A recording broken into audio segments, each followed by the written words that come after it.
Hello friends, welcome back to my channel and today we're gonna talk about the movie called I am not a robot।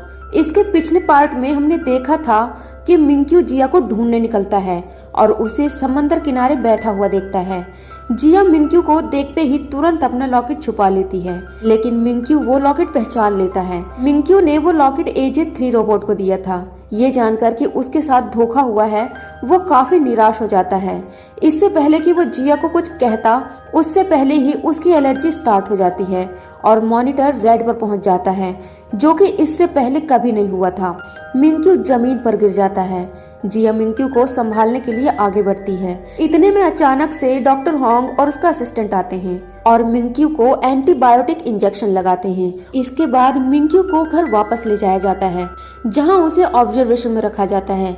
जिया मिंक्यू से मिलकर उसे सब कुछ explain करना चाहती है, लेकिन डॉक्टर उसे ऐसा करने नहीं देते। अगले दिन हम देखते हैं कि मिंक्यू से मिलने उसका असिस्टेंट जैन उसके पास आता है, जहां पर वो मिंक्यू से रिसर्च टीम के खिलाफ कानूनी कार्रवाई करने के लिए पेपर साइन करने के लिए देता है।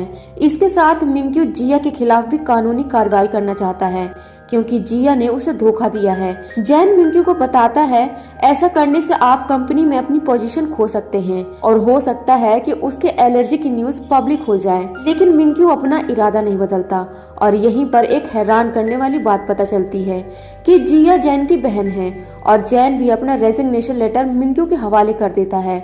अगले सीन में हम देखते हैं कि जैन सेंटा मारे जाता है और सभी लोगों को ये जगह खाली करने के लिए कहता है। दूसरी ओर जिया मिंक्यू के घर मिंक्यू के लिए प्रॉपर हाइजीनिक साफ सुथरा खाना तैयार कर रही थी। ये खाना तैयार करते समय जिया रोजाना मिंक्यू के घर का विजिट करती है, लेकिन मिंक्यू रोजाना जिया की तरफ से बनाया हुआ खाना डस्टबिन में फेंक देता है और जिया को बिल्कुल भी रेस्पॉन्ड नहीं करता। लेकिन जिया ये सब देखकर हार नहीं मानती और अपने भाई जैन को बताती है कि वो उसकी देखभाल करने के लिए रोज यहाँ पर आया करेगी। मिंक्यू अपने बेड पर लेटा होता है। उसे फिर से जिया की यादें सताने लगती हैं, जिसकी वजह से वो सो नहीं पाता। मिंक्यू फिर घर से बाहर निकलकर बटलर के पास आ जाता है, जहां पर वो आग जलाए बैठा है। मिंक्यू उसके पास आकर खड़ा हो जाता है और बटलर से बातें करने लगता है। मिंक्यू बटलर से पूछता है कि क्या तुमने भी मुझसे कोई झूठ बोला है, जिस पर बटलर जवाब देता है कि दुनिया में कोई भी ऐसा इंसान नहीं है जो झूठ नहीं बोलता। अगले दिन हम देखते हैं कि जिया मिंक्यू के घर की तरफ बाइक पर ड्राइव करते हुए जा रही है। तभी अचानक रास्ते में एक बच्चा आ जाता है, जिसकी वजह से बाइक गिर जाती है और जिया के हाथ पर चोट लग जाती है। उधर मिंक्यू जिया के लेट हो जाने से बेचैन हो जाता है और सोचने लगता है कि जिया अभी तक क्यों नहीं आई। लेकिन दिन को आने की बजाय जिया शाम को वहाँ पहुँचती है और रूटीन की तरह ही मिंक्यू के लिए खाना रेडी करती है और जाने लगती है।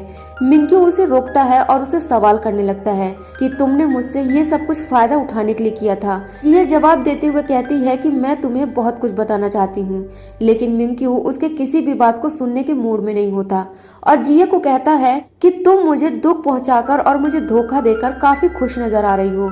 गुस्से में आकर मिंक्यू गिलास फेंक देता है, जिससे कांच टूट जाता है और जिया का हाथ जख्मी हो जाता है। जख्मी होने के बाद जिया मिंक्यू से माफी मांगते हुए खामोशी से घर से बाहर निकल जाती है। अगले दिन मिंक्यू देखता है कि जिया उसके लिए घर में कुछ कॉमिक्स बुक छोड़कर गई है। इतने में जिया की दोस्त आ जाती है और मिंक्यू को बताती है कि एक दिन तुम सभी यादों के साथ अकेले रह जाओगे और ये भी बताती है कि सेंटा मारिया की टीम उसके रेस्टोरेंट में ही ठहरी हुई है और जिया जल्द ही ऑस्ट्रेलिया चली जाएगी। मिंक्यू ये सुनकर नॉर्मल रहने का नाटक करता है, लेकिन मन ही मन में काफी उदास होता है। फिर हम देखते हैं कि मिंक्यू जिया के फ्रेंड के रेस्टोरेंट की तरफ ड्राइव करता है और तभी उसे दूर से सेंटा मारिया की टीम आते हुए नजर आती है। तभी मिंक्यू जिया के दोस्त की बोली हुई बातों को याद करता है कि एक दिन तुम सिर्फ अपने तोहफों और यादों के साथ ही अकेले रह जाओगे। मिंक्यू सेंटा मारिया की टीम को देख रहा होता है, जिनमें से एक मेंबर मिंक्यू को पहचान लेता है और उसकी तरफ भागता है, लेकिन मिंक्यू तेजी से ड्राइव करता हुआ वहां से निकल जाता है। घर वापस आकर मिंक्यू टीवी ऑन करता है, न्यूज पर दिखाया जाता है कि लगभग 70 सितारे आज के दिन गिरने वाले हैं। मिंक्यू इस खबर को नजरअंदाज करते हुए अपनी अम्ब्रेला वापस रखने जाता है। अम्ब्रेला रखते समय उसे दूसरी अम्ब्रेला नजर आती है जो कि AJ-3 रोबोट की थी। सर्च करने पर उसे मालूम होता है कि ये अम्ब्रेला भी जिया की थी। मिंक्यू को जिया के साथ बिताए हुए वो लम्हे याद आने लगते हैं जब दोनों ने छतरी के नीचे प्यार भरा किस किया था। अगले सीन में हम देखते हैं कि AJ-3 रोबोट एक्टिव हो जाती है क्योंकि मिंक्यू ने उसे वादा किया था कि वो उसे पहाड़ी पर ले जाकर मेंट्योर जमीन पर गिरने का खूबसूरत नजारा दिखाएगा। मिंक्यू पहाड़ की तरफ ड्राइव करता है और वहां जाकर इंतजार करने लगता है। तभी जिया वहां पर आ जाती है।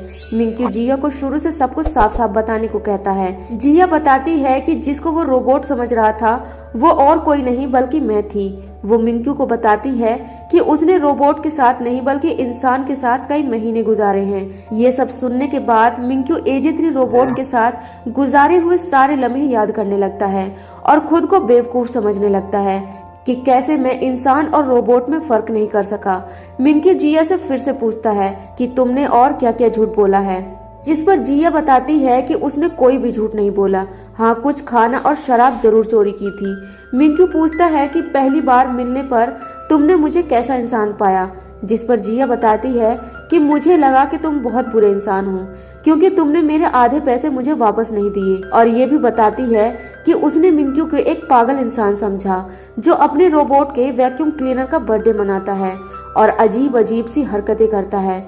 लेकिन कुछ समय बाद मुझे तुम पर रहम आने लगा और मैं तुम्हारी खुशी में खुश रहने लगी थी। जिया उसे ये भी बताती है कि वो उसे खुश रखने के लिए हर मुमकिन कोशिश करती थी। तभी मिंक्यू जिया को अपने पास आकर बैठने को कहता है और उसके दिल में जो कुछ भी है सब कुछ खुलकर बोलने को कहता है। तभी जिया मिंक्यू को बताती है कि वो उसके घर आते समय बहुत ही बेताब रहती थी और उससे मिलने के लिए जिया का दिल बहुत बेचैन होता था। जिया मिंक्यू को याद दिलाती है कि उसने उसे ये भी बोला था कि तुम मेरा बहुत ही कीमती खजाना हो और मैं चाहता हूँ कि तुम मेरे साथ हमेशा रहो। ये बातें सुनकर जिया को बहुत ही अच्छा लगा था और वो मन ही मन में मिंक्यू को पसंद करने लगी। जिया और भी बहुत सारी साथ बीती हुए बातें मिंक्यू को बताती है और उसे ये भी कहती है कि तुमने एक बार मुझे ये कहा था कि मैं चाहता हूँ कि तुम मुझे तब भी याद रखो जब मैं बदल जाऊं। इन बातों से अंदाजा लगाया जा सकता था कि मिंक्यू जिया को कितना चाहता है। फिर जिया मिंक्यू को बताती है कि जब तुमने हाथों से मेरे बालों को सहलाया था, शुरुआत में उसका ऐसा करना मुझे बिल्कुल पसंद नहीं आया था, लेकिन बाद में वो मूवमेंट उसके लिए बहुत ही स्पेशल बन चुका था। और एक बार जब वो नशे में था तब उसने एक विश की थी कि काश तुम इंसान होती। जिया बताती है कि उस समय वो बताना चाहती थी कि वो रोबोट नहीं एक इंसान है।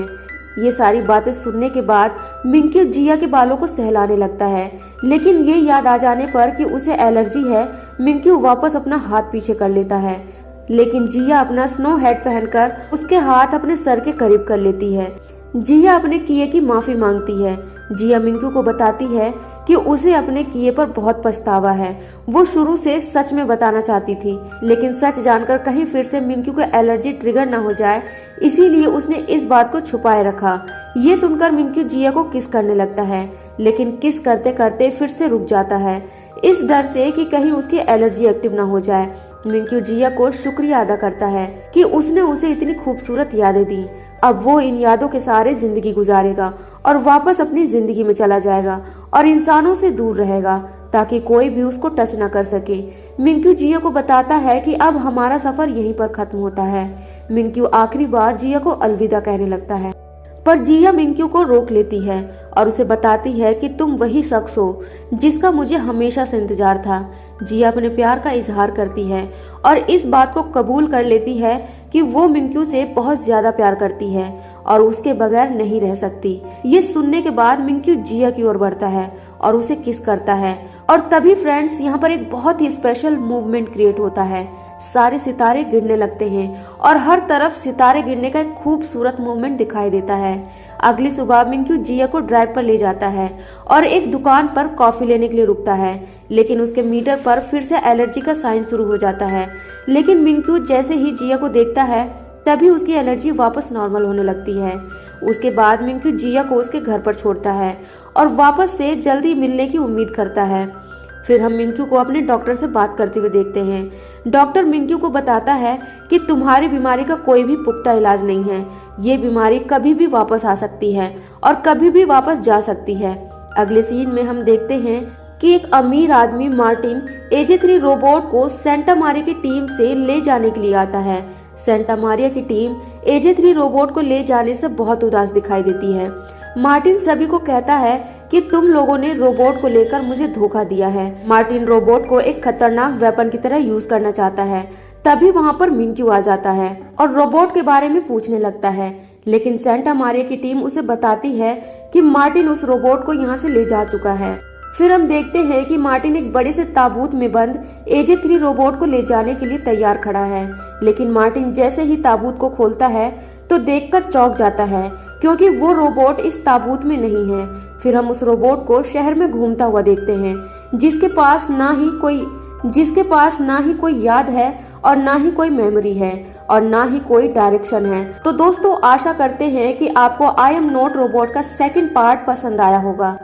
अगर आप इसका नेक्स्ट पार्ट देखना चाहते हैं तो कमेंट में पार्ट 3 जरूर लिखिएगा। जाते जाते वीडियो को लाइक शेयर कर दीजिए और चैनल को जरूर सब्सक्राइब कीजिए। फिर मिलते हैं नेक्स्ट वीडियो में, तब तक के लिए टेक केयर, बाय।